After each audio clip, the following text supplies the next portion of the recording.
The Battle of Charleston was one of the major battles which took place toward the end of the American Revolutionary War, after the British began to shift their strategic focus to the American southern colonies. After about 6 weeks of siege, Continental Army Major General Benjamin Lincoln surrendered forces numbering about 5,000 to the British. Background: in late 1779, following strategic failures earlier in the war, the British were stymied by the waiting strategy adopted by General George Washington leading the Continental Army. Under political pressure to deliver victory, British leaders turned to launching their Southern strategy for winning the war. That built on the idea that there was strong loyalist sentiment in the Southern colonies due to extensive business and trading relationships. Their opening move was the capture of Savannah, Georgia in December 1778. After repulsing a siege and assault on Savannah by a combined Franco-American force in October 1779, the British planned an attack on Charleston, South Carolina, which they intended to use as a base for further operations in the north. The British government instructed Sir Henry Clinton to head a combined military and naval expedition southward.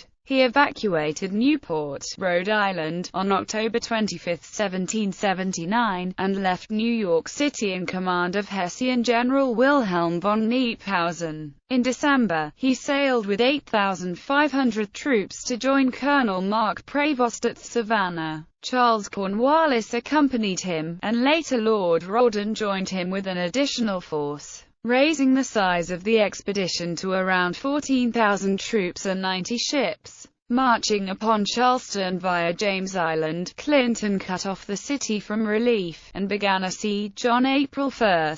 Skirmishes at Monk's Corner and Leonard's Ferry in April and early May scattered troops on the outskirts of the siege area. Benjamin Lincoln held a council of war, and was advised by De la Moy to surrender given the inadequate fortifications. Clinton compelled Lincoln to surrender on May 12. The loss of the city and its 5,000 troops was a serious blow to the American cause. It was the largest surrender of an American armed force until the 1862 surrender of Union forces at Harper's Ferry during the Antietam Campaign. The last remaining Continental Army troops were driven from South Carolina consequent to the May 29 Battle of Waxhaws. General Clinton returned to New York City in June, leaving Cornwallis in command with instructions to reduce opposition in North Carolina. Resistance continued in the Carolina backcountry beginning that summer. Militias were led by former Continental officers such as Francis Marion, who had been home on medical leave during the siege. He was one of the last regular American officers in the state to lead effective resistance.